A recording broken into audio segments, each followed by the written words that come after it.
अस्सलाम वालेकुम जी। आज का हमारा टॉपिक है इलेक्ट्रिकल रेजिस्टिविटी। हम देखेंगे कि क्रिस्टल्स के अंदर, मेटल्स के अंदर इलेक्ट्रिकल रेजिस्टिविटी कैसे एक्ट करती है, इसमें क्या एक्सप्लेनेशन क्लासिकल थ्योरी के अकॉर्डिंग चलती है। फिर हम देखेंगे मैथेजियन रूल क्या है, वो कैसे एक्सप्लेन करता है आपके पास मुख्तलिफ बिहेवियर्स, मुख्तलिफ टेम्परेचर्स के ऊपर चीजों को कैसे समझाता है। तो शुरू करते हैं। इलेक्ट्रिकल रेजिस्टिविटी हमने ईएमटी के अंदर, इलेक्ट्रिसिटी एंड मैग्नेटिज्म के अंदर पढ़ा कि रेजिस्टिविटी रेसिप्रोकल है कंडक्टिविटी का। लास्ट लेक्चर कंडक्टिविटी के बारे में था। वहां से हमने कंडक्टिविटी का टूल बनाया था n e square over m into टा टा, यहाँ पे रिलैक्सेशन टाइम है। फिर हमने चूंकि रेसिप्रोकल माना है तो आपके पास रो बराबर आ जाएगा 1/सिग्मा के। इसकी वैल्यू को उल्टा के लिख देंगे, टॉ की वैल्यू प्लेस करेंगे तो 3m/kt स्क्वायर रूट के अंदर n square over lambda, lambda mean free path है। अब ये सारी चीजों को अगर आप कांस्टेंट मानो, 3 को, m को, k को, n को, e को, लैम्डा को, तो इसका मतलब रेजिस्टिविटी डायरेक्टली प्रोपोर्शनल है स्क्वायर रूट ऑफ टेम्परेचर के। ठीक होगी बात? ये बात आगे चल के हमने याद करनी है, इसे याद रखिएगा इस पॉइंट को। अब क्या है, मेटल के अंदर जो रेजिस्टिविटी है वो हम कह सकते हैं कि भाई इलेक्ट्रॉन की स्कैटरिंग की वजह से आएगी।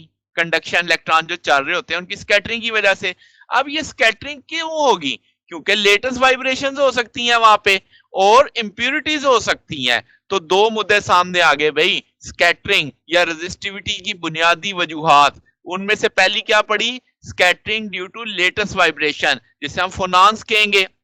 अब क्या है कि जब में टेम्परेचर बढ़ जाता है मेटल्स का तो उनकी वाइब्रेशन बढ़ जाती है। अब इलेक्ट्रॉन्स ने जब गुजरना होता है तो कुलयन की प्रोबेबिलिटी बढ़ जाती है, तो कुलयन ज्यादा होती है। तो हम कहेंगे इस तरह की जो रेजिस्टिविटी होगी उसे हम आइडियल रेजिस्टिविटी बोलेंगे। और ये रेजिस्टिविटी के नीचे मैंने फोनान लिख दिया, इसको हम इस रेजिस्टिविटी को फोनान के मायनों में याद रखेंगे। तो बात समझ आ गई कि एक रेजिस्टिविटी की वजह क्या है? Latest vibration. टेम्परेचर के बढ़ने से वाइब्रेशन ज्यादा हो जाती हैं और आपके इलेक्ट्रॉन, जो कंडक्शन इलेक्ट्रॉन है, उनके लिए पैसेज मुश्किल हो जाता है, यानी रेजिस्टेंस आ जाती है उनके रास्ते में। अब इसका ये जो मैंने आपको भी स्कैटरिंग पढ़ाई है टेम्परेचर पे डिपेंड कर रही है। अगली जो स्कैटरिंग है वो है इम्प्योरिटी बेस। अब क्या मतलब कि जनाब आपकी जो मेटल्स होती हैं उनमें इलेक्ट्रॉन स्कैटर कर सकते हैं इम्प्योरिटी से। अब वो कौन कौन सी इम्प्योरिटी होती है आगे चल के डिटेल में बताता हूं। तो फिर वक्त सादा सादा रखने के लिए, ताकि कंफ्यूजन ना हो, इस रेजिस्टिविटी को हम रो के नीचे मैंने इम्प्योरिटी डाल दी और ये टेम्परेचर इंडिपेंडेंट है। अब हुआ क्या इसके बारे में? अब जाहिर है दो, अब आपके जहन में चीजें बन चुकी हैं कि रेजिस्टिविटी की दो वजूहात हैं भाई हमारे पास। मैथेजियन रूल कहता है कि भाई जो आपके पास थ्योरी ऑफ कंडक्शन है, जिससे में हमने स्कैटरिंग देखी कि इलेक्ट्रॉन कंडक्शन, इलेक्ट्रॉन स्कैटर्ड होते हैं, वो सिर्फ कहां पे अच्छा एक्सप्लेन करती है? मेटल्स के अंदर, प्योर मेटल्स के अंदर। मगर जैसे ही हम मेटालिक अलाई की बात करते हैं वहां पे मामलात इतने बेहतर नहीं रहते, वहां पे ये थ्योरी अच्छे तरीके से एक्सप्लेन नहीं करती रेजिस्टिविटी को या कंडक्टिविटी को। तो रेजिस्टिविटी इसका मतलब हो जाती है वीकली टेम्परेचर डिपेंडेंट, यानी कि फिर टेम्परेचर के बदलाव का हमारी रेजिस्टिविटी पे इतना फर्क नहीं पड़ता। तो हम कहेंगे हमें एक डिफरेंट स्कैटरिंग मैकेनिज्म चाहिए ताकि हम रेजिस्टिविटी को समझ सकें। तो टोटल रेजिस्टिविटी अब तक जो हमने ऊपर पढ़ी वो क्या थी? फोनान की वजह से, इंप्योरिटी की वजह से। अब जो लफज आ गया इंप्योरिटी की वजह से, जो आपके पास रेजिस्टिविटी होगी उसे मैं रेजिडुअल रेजिस्टिविटी कहूंगा। ठीक है, डिटेल में आगे इस सारी बातें आने वाली हैं। अभी तो सिर्फ हम बेस बना रहे हैं, हमें पता लग गया टोटल रेजिस्टिविटी इस वजह से है और हमें डिफरेंट मैकेनिज्म, स्कैटरिंग मैकेनिज्म की जरूरत पड़ने वाली है ताकि हम थ्योरी को अच्छे से समझ सकें। तो मैथेजियन ने कहा कि भाई आपकी जो टोटल रेजिस्टिविटी होगी वो सम होगी किसका? रेजिस्टिविटी ड्यू टू थर्मल, यानी जो फोनांस की वजह से है इन मेटल आइनोफ्लेटर्स, और resistivity due to presence of imperfection in crystal. अब इसका मतलब उसने ज्यादा जनरलाइज कर दी बात स्कैटरिंग मैकेनिज्म की।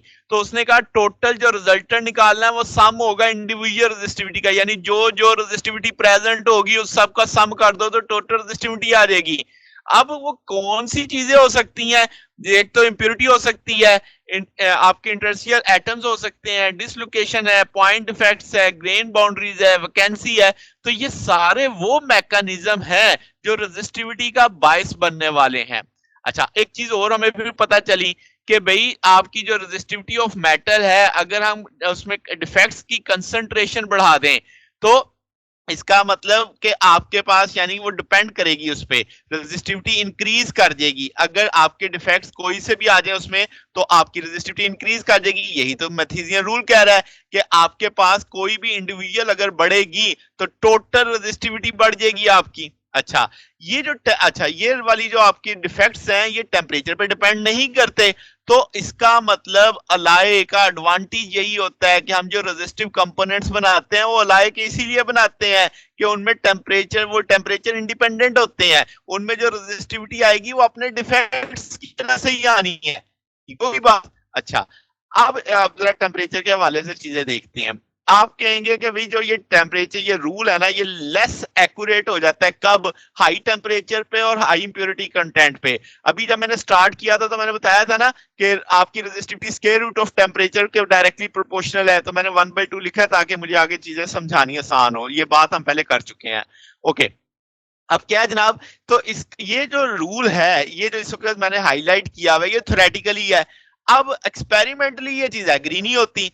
अब वो क्यों नहीं होती? अगर कोई पूछे आपसे तो जो टाउ की वैल्यू रिलैक्सेशन टाइम है वो हमसे अच्छी तरीके से कैलकुलेट ही नहीं होता, करेक्टली डिफाइन ही नहीं होता हमसे। इस वजह से आपका आंसर सही नहीं आता। जो थ्योरी कह रही है एक्सपेरिमेंट कह रहा है कुछ और। तो अब होता क्या है, जब हाई टेम्परेचर होता है तो रेजिस्टिविटी डायरेक्टली प्रोपोर्शनल आती है टेम्परेचर के। प्रैक्टिकल से पता चलता है, एक्सपेरिमेंट से पता चलता है।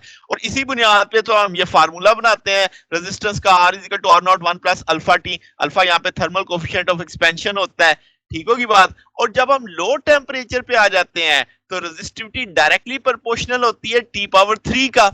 अब इसका मतलब ये हुआ कि जो असल मुद्दा क्या कि जो फुनान गैस की कंसंट्रेशन है वो प्रोपोर्शनल होती है T3 का। और फिर हम जानते हैं कि वेलोसिटी आपकी प्रोपोर्शनल होती है T⁻²। और -2 ऊपर आएगा तो टोटल रेजिस्टिविटी कितनी हो जाएगी? T⁵ तो इसका मतलब हाई आपके लो टेम्परेचर पे जो रेजिस्टिविटी आने वाली है वो T⁵ के प्रोपोर्शनल आने वाली है। तो अब और तरह टेम्परेचर मजीद कम करते हैं यानी एब्सोल्यूट जीरो के करीब चले जाते हैं तो क्या होगा? वहां पे इलेक्ट्रॉन अब थर्मल तो खत्म हो गया मामला, क्योंकि टेम्परेचर ही इतना थोड़ा कर दिया है। तो इसका मतलब फोनान से स्कैटरिंग तो अब नहीं होने वाली और इलेक्ट्रॉन्स की तादाद भी कम होती चली जाएगी।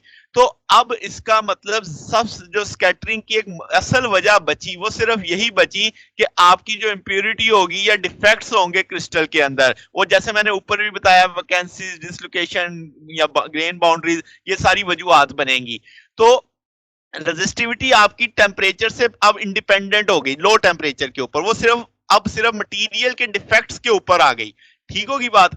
तो अब ये डिफेक्ट्स तो कांस्टेंट होते हैं, ये तो बदलते नहीं है। तो हम कहेंगे कि ये ऐसी सूरत में जो रेजिस्टिविटी है वो रेजिडुअल रेजिस्टिविटी कहलाएगी। तो अब आप देखोगे कि जैसे यहाँ पे आप मुख्तलिफ सिचुएशन देख रहे हैं कि यहाँ पे आपकी रेजिस्टिविटी डायरेक्टली प्रोपोर्शनल है टेम्परेचर के, तो मैंने नीचे क्या लिखा? Scattering from vibration. ये वो रीजन है जहां पे वाइब्रेशन डोमिनेट कर देंगी। और लो टेम्परेचर पे देखो दिस वन, जब आपकी स्कैटरिंग आपकी रेजिस्टिविटी डायरेक्टली प्रोपोर्शनल है T⁵ के। ओके होगी बात जनाब? तो इसका मतलब आप और मजीद कर दो तो उसके बाद देखो नीचे कांस्टेंट हो गई। तो इसका मतलब जैसे जैसे आप टेम्परेचर लो करते जाओगे at very low temperature resistivity zero हो जाएगी और इसका मतलब सुपर कंडक्टिविटी आ गई आपके पास। तो ये जनाब फिनोमेना है हमारे पास क्लासिकल थ्योरी की बुनियाद पे हमें पता चला कि थ्योरी तो कहती है कि टेम्परेचर के resistivity square root of temperature के डायरेक्टली प्रोपोर्शनल होगी, मगर प्रैक्टिकली जब आप एक्सपेरिमेंट करते हैं तो नतायज कुछ और आते हैं। तो अब आप देख रहे हैं कि हम ये सारे टॉपिक, कल के टॉपिक में मैंने कंडक्टिविटी पढ़ाई तो मुझे पता चला कि क्लासिकल थ्योरी नहीं एक्सप्लेन करती प्रैक्टिकल चीजों को, एक्सपेरिमेंटल चीजों को। आज मैंने आपको रेजिस्टिविटी बताई तो रेजिस्टिविटी भी आपकी वेरीफाई नहीं करती थ्योरी को, क्लासिकल फ्री थ्योरी को, तो फ्री इलेक्ट्रॉन थ्योरी को। तो इसका मतलब हम आहिस्ता आहिस्ता वो सारी चीजें पढ़ रहे हैं जो एक ड्रॉबैक्स शुमार होंगी किसकी? क्लासिकल फ्री इलेक्ट्रॉन थ्योरी के। तो हमें इससे आगे फिर जाना पड़ेगा क्वांटम थ्योरी की जानिब। तो फिर वक्त आज के लिए इतना ही। अगर आपको इसमें कोई बात पूछनी हो, डाउट हो तो नीचे कमेंट्स में पूछ सकते हैं। वीडियो अच्छी लगी हो तो वीडियो को लाइक कीजिएगा, दोस्तों के साथ शेयर कीजिएगा, चैनल को भी सब्सक्राइब कर दीजिएगा। अब तक के लिए इतना ही, बाकी इंशाल्लाह फिर नेक्स्ट देखेंगे। ओके, अल्लाह हाफिज।